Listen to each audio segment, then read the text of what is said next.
All right, so I decided to do just a big dump of all these sessions just right on top of one another because I absolutely fell behind. As of the day of posting this, we are absolutely how do you call it?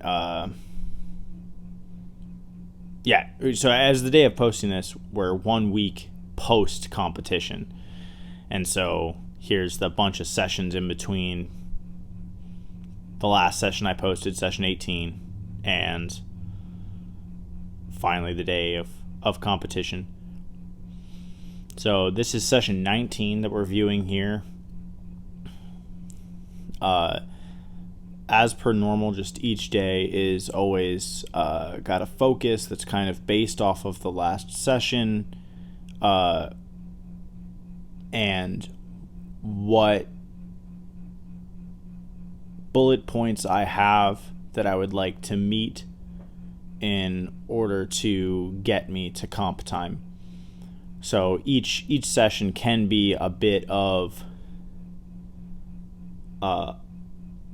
it can be a bit fluid to determine what I intend. I do have a program that I built for myself that I tried to go off of, and it did go off the rails a little bit. I know what I'm going to change next time. Going back and looking at some of my charts and looking at my overall schedule post-competition, it was absolutely that I didn't realize how much of a time crunch I had put on myself. It was less than 3 months between competitions, which for some people might be plenty of time, but maybe between your first 2 competitions is not actually much time at all. It wasn't terribly, it wasn't bad. It was definitely good. I'm glad I did it. But this time I want to put serious focus on doing well, being competitive at my third competition. Third time's the charm, I guess. That means that I want to get my powerlifting numbers high, in tandem with my overhead strength.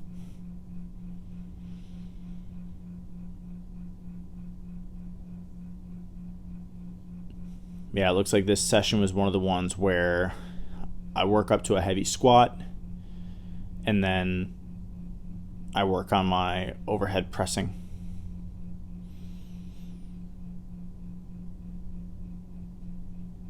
Really trying to feel the movement pattern, keep everything symmetrical, make sure I'm pressing evenly with the right and left side. There's some danger in having some asymmetry in drive when you do squats, but I actually think there's even greater danger with asymmetry in the overhead press range of motion.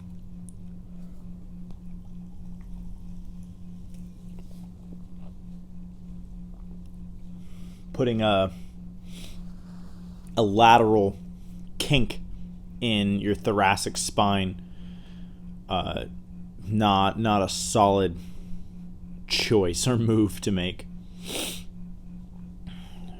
You can kind of still see, even though I'm making efforts to not do that, you can see here that it's just happening. So this appears to be a new session. Yes, so this is session 20. Just some snatch work. Probably just felt like doing it. There was something about in between those sessions and how I was feeling that day that caused me to want to be snappy. And if I really want to make use of feeling snappy and make sure that it's an athletic kind of snappy, I will do snatch. And that is especially the case where I'm feeling snappy, but I don't want to be under too high of net load. No matter what I do, the actual real world weight for what I'm capable of snatching will always be less than what I can do in almost any other movement that's compound. Because if I was feeling maybe a little less snappy, or I did feel like I wanted to get under some serious weight at speed, it would either be a clean and jerk, or just a clean, or literally like front squats. But they would just be very high speed front squats at the intensity and volume that I would do the Olympic lifts. But I would maybe add 40% more sets.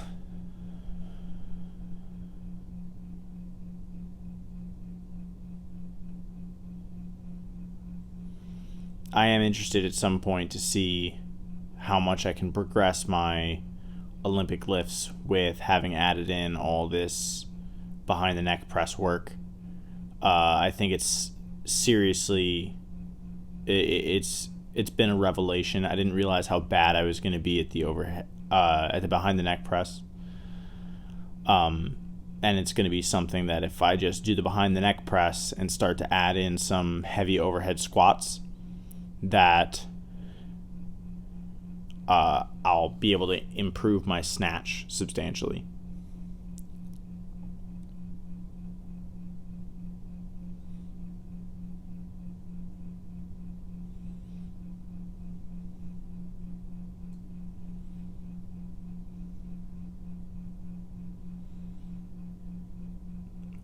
I wait too long before I go. Psyching myself out too much definitely adds to the fatigue before the actually doing the movement. Some of it has a lot to do with like setting my hands. If my grip starts to fade on me, then or like it starts to not fade but like slip on me midway through the lift, then I won't make it, because I'll almost psych myself out. Yeah, this must have been feeling heavy that day. The 135 must have felt heavy, because this is only 165. So snatch into some deadlift. Yeah, this is an interesting choice. I think I just felt like doing something different.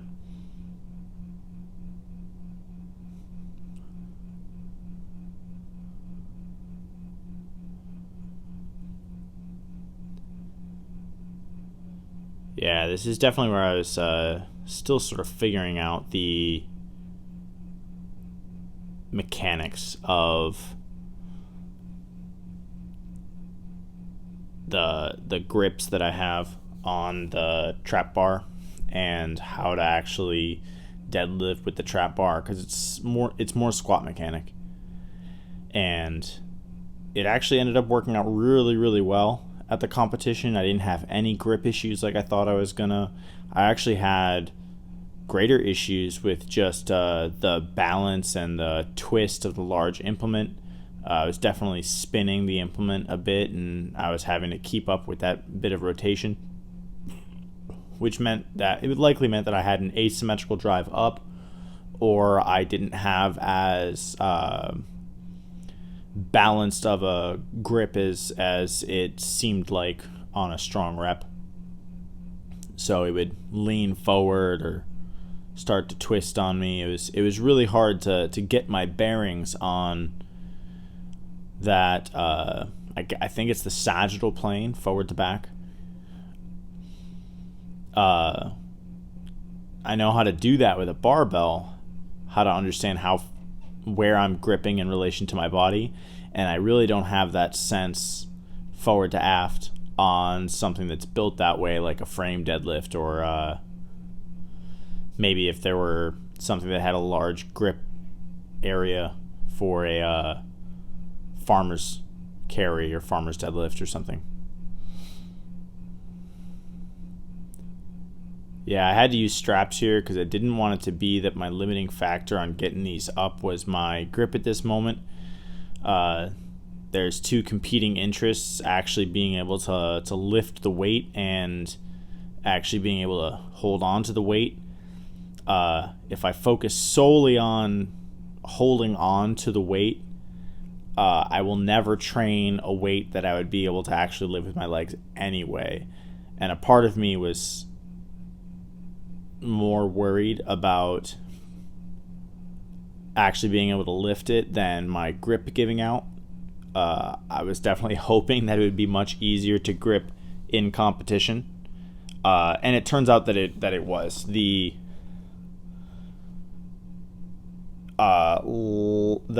deficit from the frame to the trap bar and the change in the 1.5 inch bar on the frame to the 2-inch rotating grips of the fat grips on this trap bar when I used them accounted for about 200 pounds. Like, that's a huge discrepancy, 200 pounds. They were almost different lifts.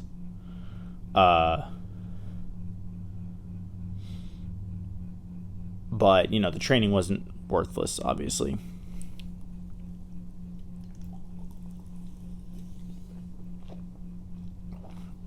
I think we're still on session 20.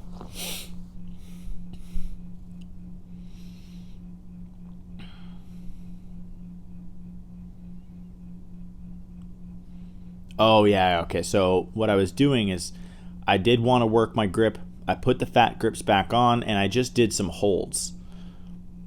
All right, here we are, session 21. We're at the gym that actually has all the Strongman equipment aside from a frame. I didn't know really how to warm up for yoke. So I normally would use stuff like my Olympic lifting as a warm-up when I don't know how to warm up for a particular movement or for whatever I'm going to do. I'll do something that is in the realm of Olympic lifting. It's just a good standby for me. It's comfortable. I know what it feels like. I know if something feels wrong when I'm doing it. So it's a good baseline for me to tell if I'm tight otherwise. And then I can go over and maybe do something else, do a particular kind of stretch or hip mobility, whatever.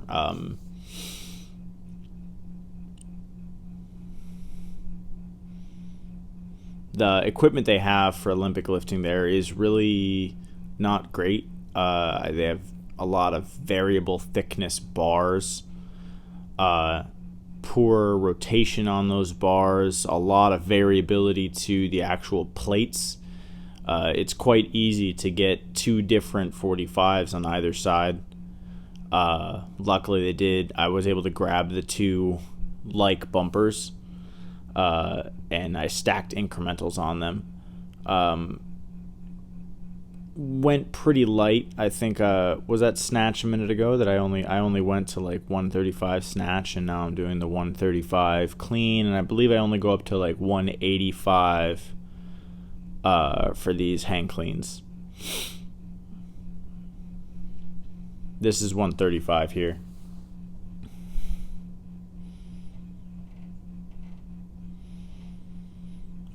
It's obvious that these were not meant to be dropped on the platform that I have there, because the spacing is so narrow. They barely span over the wooden portion. The bar is just so short.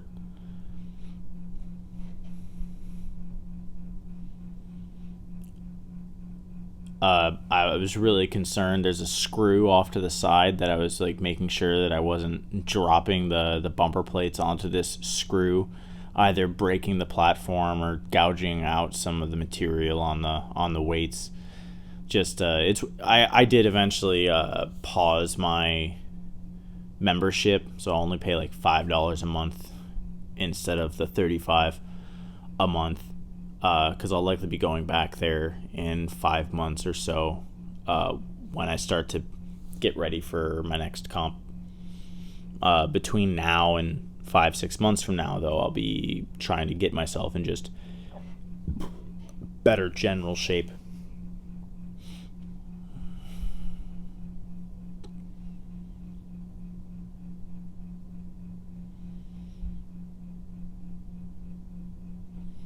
Yeah, I remember these feeling absolutely terrible at the time.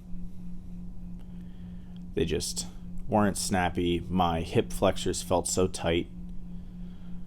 Felt like I couldn't balance.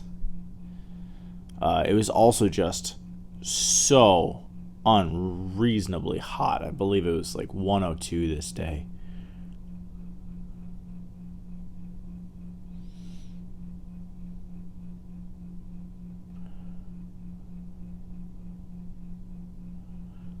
Yeah, I cannot remember what I went up to. It might have been over 185, but I'm unsure. It really doesn't matter. I would not have gone above 205, though. That is something I absolutely wouldn't have done. Because that's pretty close to a known percentage for me, right? That's like 80% or something, or it's like just shy of 80%. It's like 75%, and usually 80% is my cap, unless I am intentionally going heavy. I pretty much treat anything over 80% when it comes to a explosive movement as heavy, quote unquote. But if I'm ever more concerned about the speed of the movement, I keep it below that.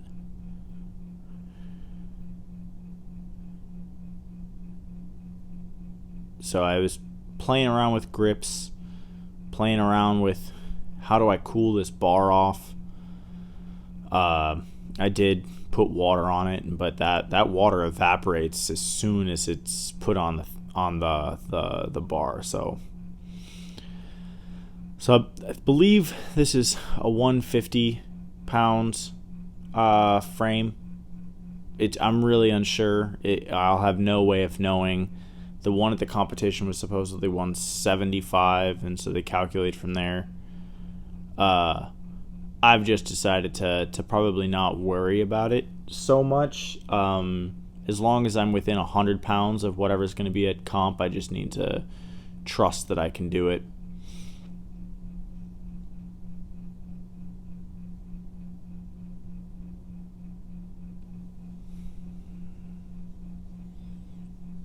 Yeah, going uphill was just such trash.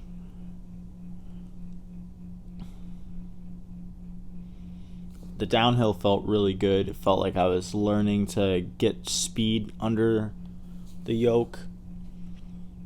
But the yoke never really clicked.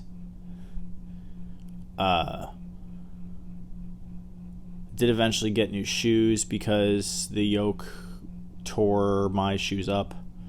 They're just some cheapo Walmart shoes, but I can see why people might use things like more specialized footwear.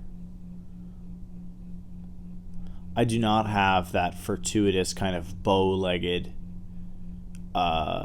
morphology to like my knee hip angle, my knee and hip situation. I definitely developed my legs as a youth for swimming, and so they definitely have more of a strong straight line from on the inside of my leg as opposed to the bone structure favoring that straight line being on the outside of my leg. Watched some guys, the people who were really good at the yoke or fast at the yoke at my recent competition, and you can see that there's some similarity between the people who are very good at it and the people who are a little slower like myself. I can overcome it. Anybody can overcome it, but it's definitely going to mean that I'm going to have to very much accentuate the strength of my hip adductors and my correcting my pronation or strengthening the resistance to pronation in my foot and ankle. So it's literally, this is hard because I have weaker feet than I used to. Yeah, I always feel like it's folding me over. Really don't know how to stand up with it. Like, I don't have a thick enough back to actually rest the yoke on. The posture of my neck maybe is not the same as it is for everybody else. My neck is over my shoulder blades. It's not over my chest or in the middle of like my chest cavity. I have like the opposite of whatever a kyphotic spine is. Or I have whatever the opposite of a kyphotic spine is. I don't have that kyphosis, that weird like somebody who sits at a desk all day neck. I don't have that neck at all. So if I were just to like get under the yoke and like stand up straight, the yoke would fall off my back. So it's got to sit kind of like on my traps, and so it easily bends me over. It rotates me forward. Put more meat on, I guess. I'm not sure.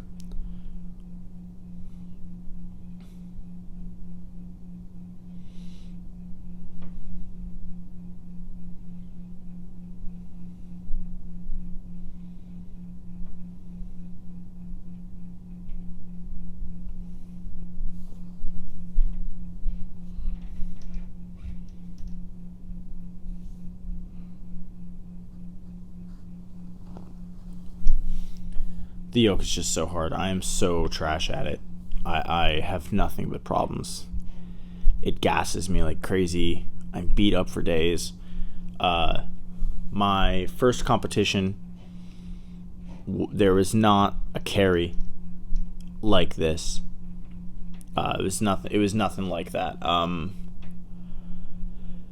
The carry we had at my first competition was an iron cross, and that's essentially just a walk with a bear hug. Not that crazy. The weight wasn't crazy. The 605 on my shoulders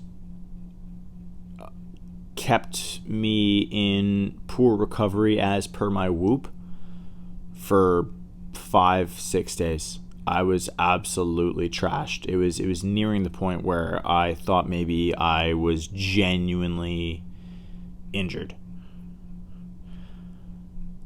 Luckily, I don't believe that's the case, or if I am, it is so wildly minor that after 6 weeks of conditioning and cardio that it'll be healed and I won't even have run into it as a problem. So I guess here we are with session 22. Just hitting some deadlift. One of these sessions will be 19 or 20 days out, and then another one will be 10 days out. Those 2 days are significant because I understand them to be the window for super compensation, meaning that you will have meaningfully not just recovered from, but absorbed the adaptations of a workout. However minor your level of absorption was, that's the amount of time that it takes. I forget where I read this. I don't know if it was The Lore of Running by Dr. Timothy Noakes, or if it was one of those things that I got from Ben Greenfield somewhere, and even if it's a little off, or not super precise, or if it varies from person to person, it's a good guideline for me, so that way I know how to organize my personal training.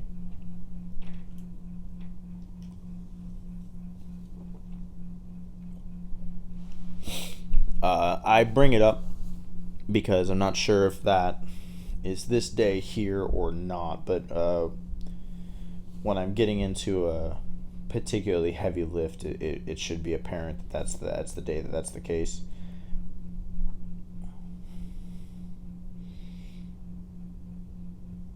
And I would have attempted one maximal lift of the trap bar deadlift and one maximal lift of the behind the neck press.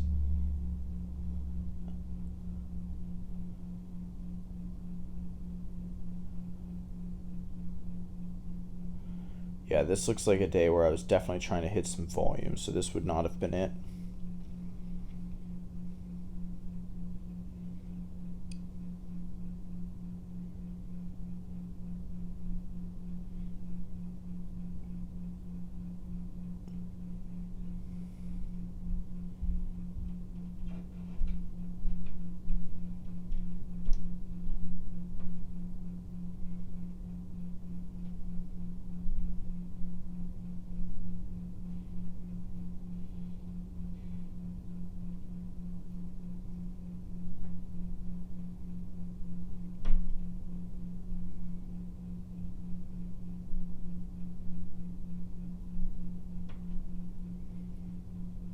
I must have been seeing stars.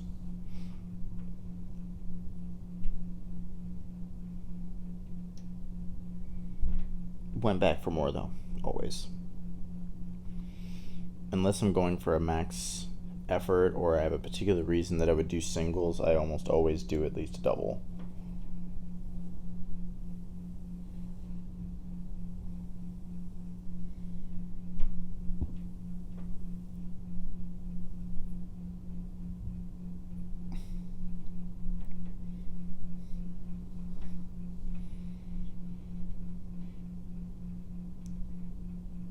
It looks like I busted the straps out.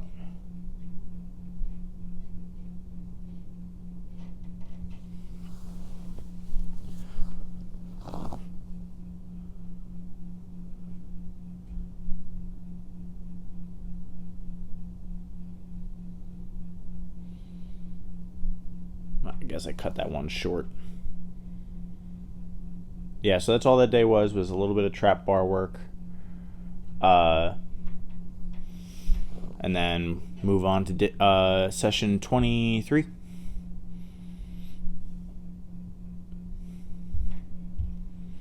Yeah, it's likely this was just some clean and jerk work. Do something particularly explosive, just see how it felt.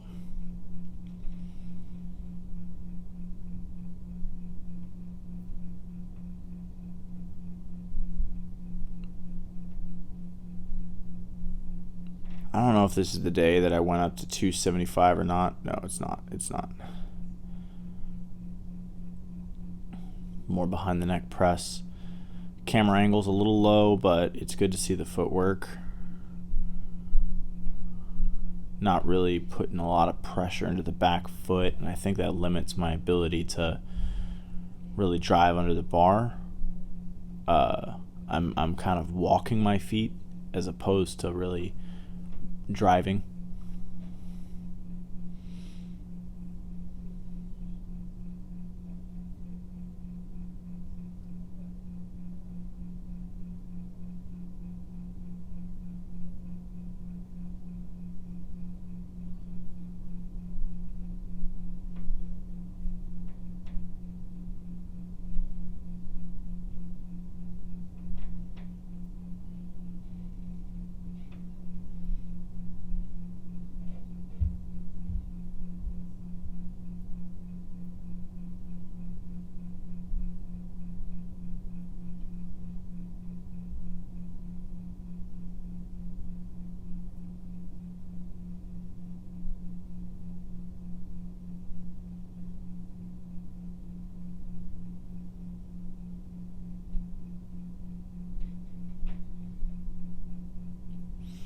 It's so hard to feel fast from that position. I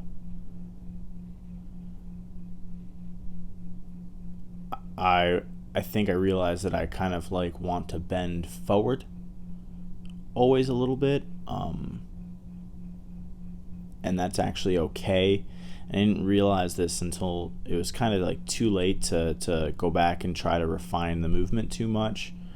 That it's okay to have a little bit of forward bend on the dip, especially when it's already behind the neck. And this is fine because I'm not actually trying to press the bar. It would be bad if I was trying to press the bar and I would just use a little bit of a pop straight down to initiate, and then I would press it out. But with the method that I'm employing, where it's more of a true jerk, I shouldn't be trying to do that until my elbow passes my shoulder. I just didn't really understand the movement early on, or even at this point that we're seeing here. It just got too close to competition before I really realized some things about the behind the neck press and what was right and what was wrong. And then especially watching some of these guys who were in the 200-pound weight class but were lifting more than the guys in the super heavyweight. And it was obvious that they had some people who trained them in Olympic lifting a little bit.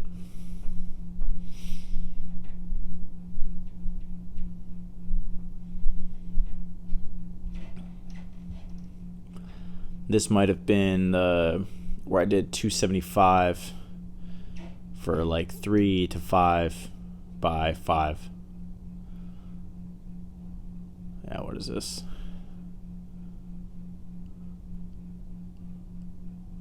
One,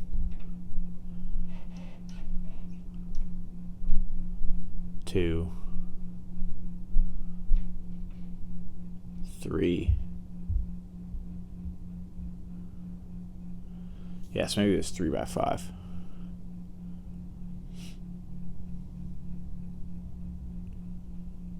But it was just to get some good, honest volume.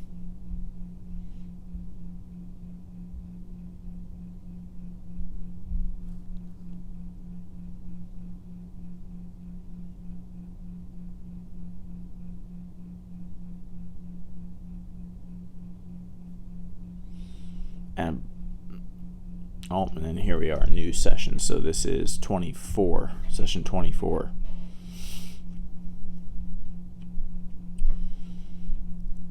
So this was definitely just trying to feel fast.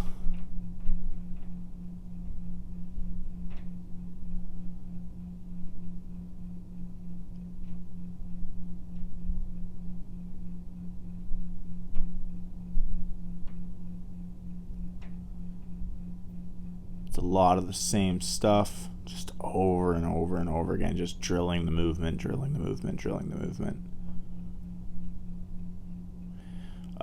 Decided to work in some alternate footing.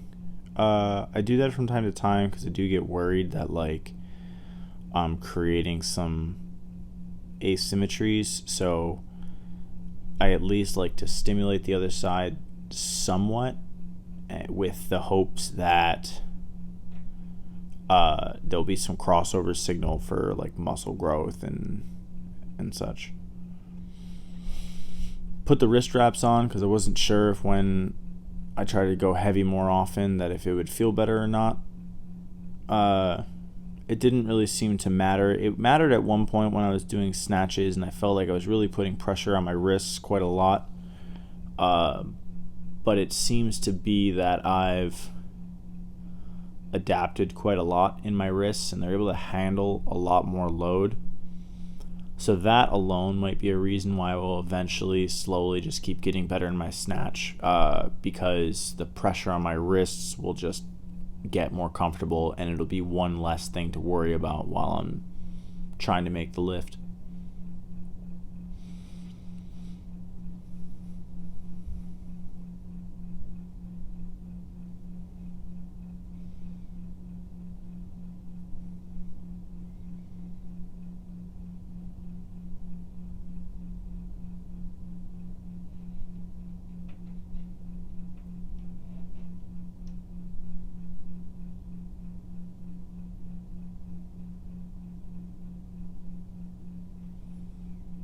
I hated this trap bar deadlift so much. It is my least favorite movement, I think. There was just nothing enjoyable about it, especially with those stupid fat grips on there. I just could not make it work.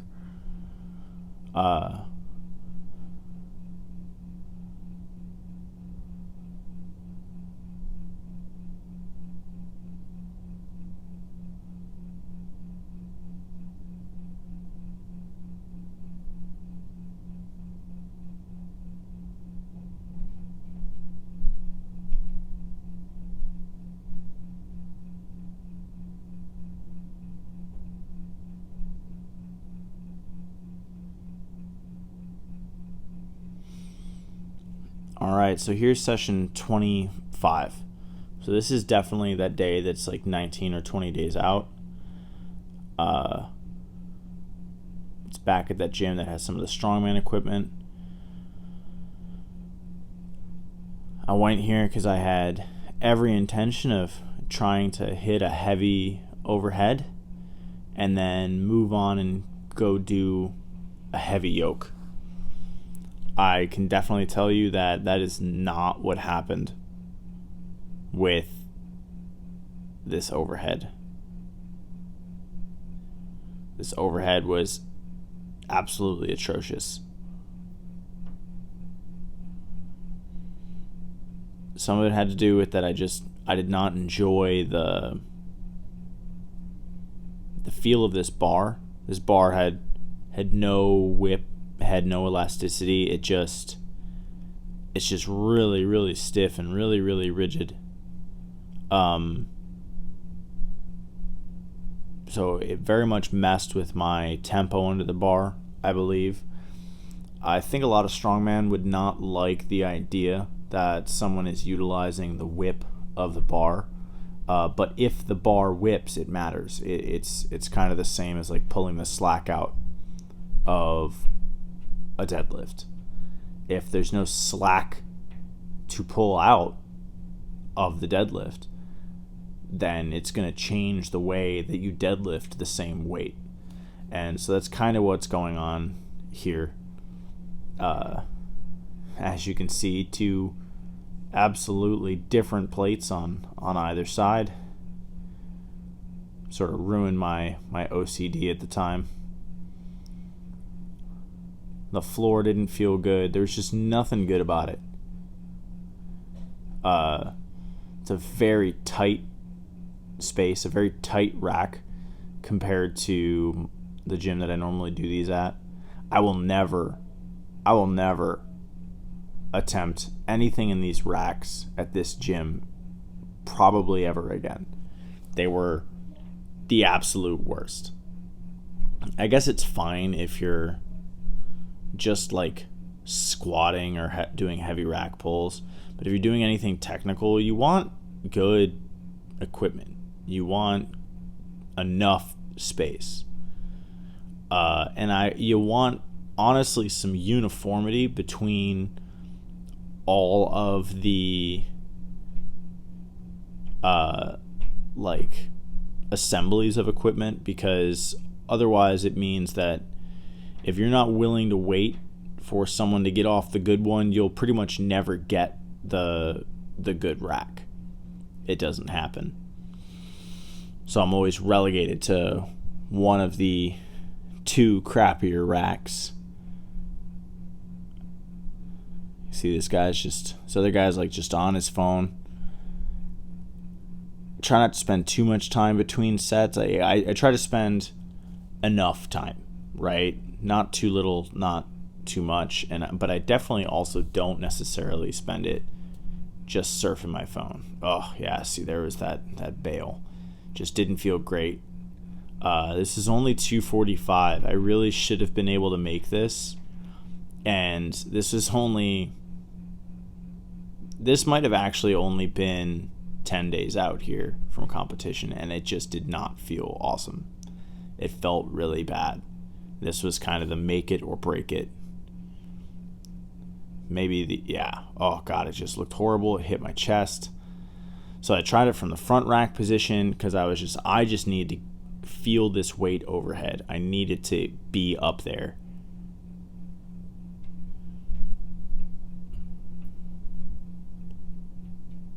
And it did not feel awesome even there. Yeah, there's just something about that bar was just so stiff. It crashed on me.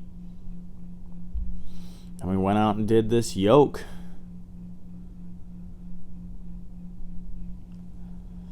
So I do remember that if this is the 10 days out one, that I did eventually, it'll change the angle on the last video where it'll be from the other side towards the dumpster. But it will be that I got up to 590, but the 590 I didn't record. Yeah, here we are from the dumpster side. So there is a final set here of 590 that is missing. You can see I kind of changed my grip up. Oh, yep. And so here's day, man, what are we on? 26.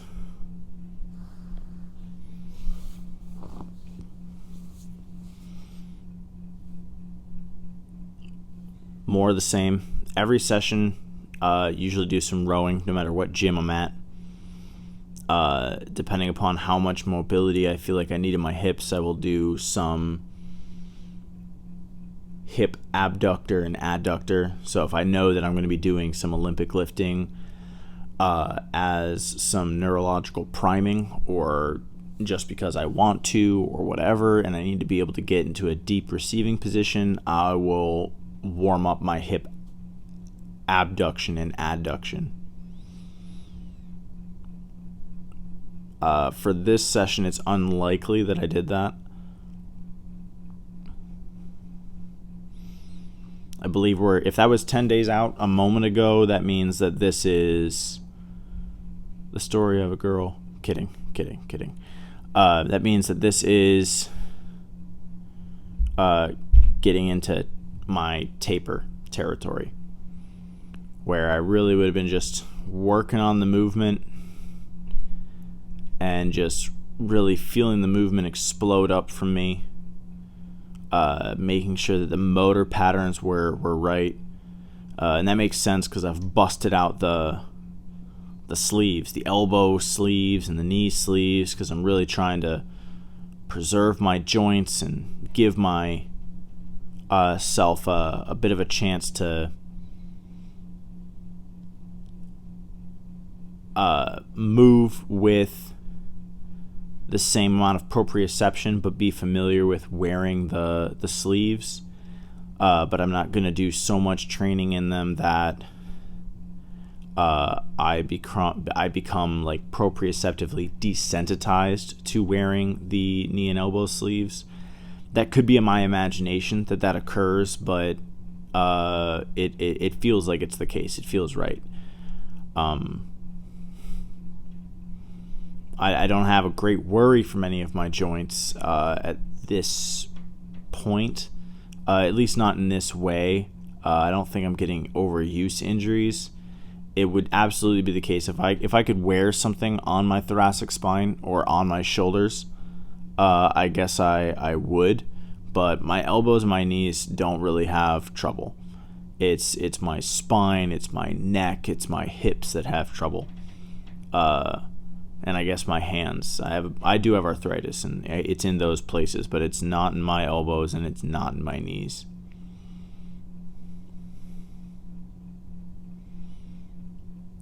Yeah, so this is probably the last day that's not truly in my taper, but that's post maximal day, where I'm like trying to just like make sure that like am I moving correctly?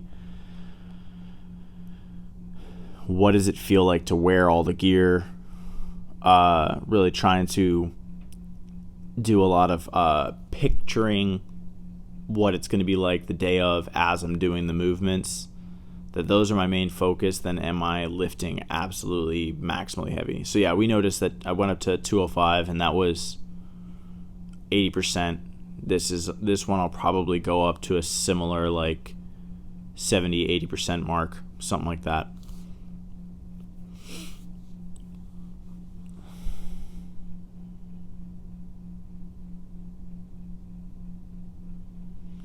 I didn't want to get too much volume on these. I just wanted to feel something heavy with the fat grips.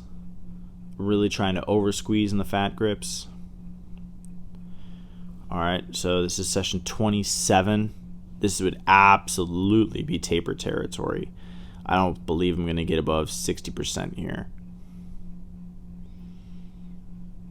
I think my grip was feeling good. So I didn't put the elbow sleeves on at this point. They'll probably end up on in a few sets, but these lighter sets I didn't do it. Probably just because it was time to do the set and I didn't feel like wasting time putting them on. I think I probably stop at 165.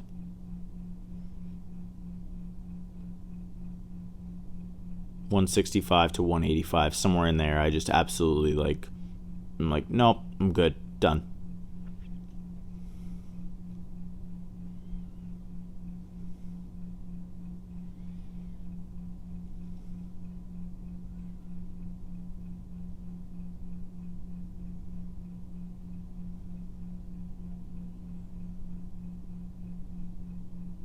Yeah, so this is 165 here.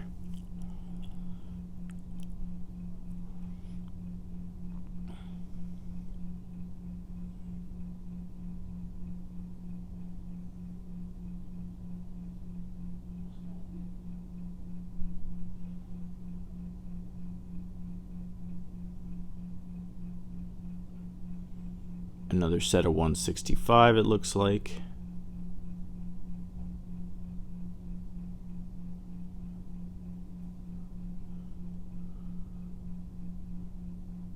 Oh yeah, and I do these rebounding jerks. And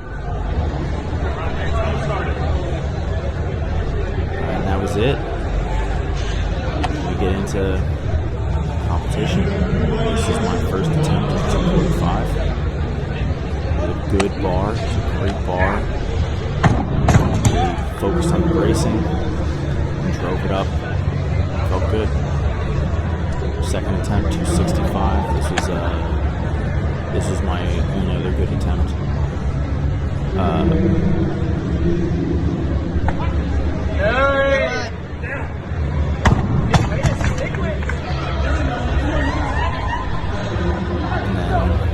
My third attempt was 285, which I missed in retrospect because I had to try it twice within the time frame.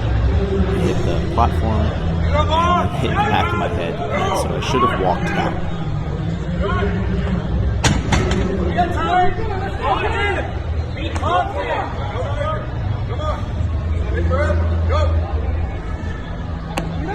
I was just too in the sauce. I got too excited and felt rushed. I just wasn't doing it.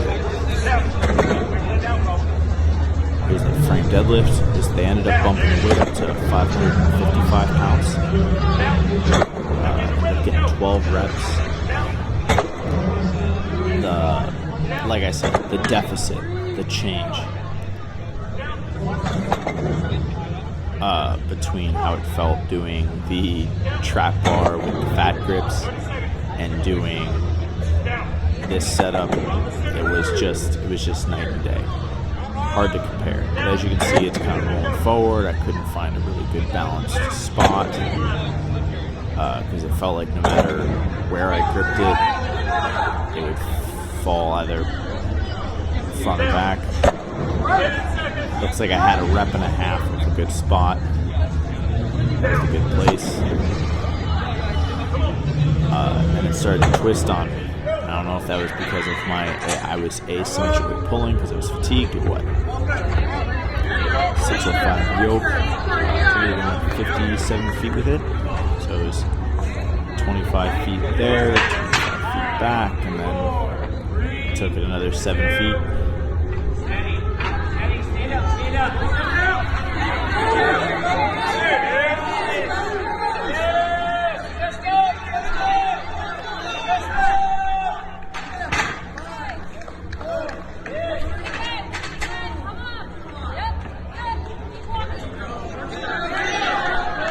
Stand up!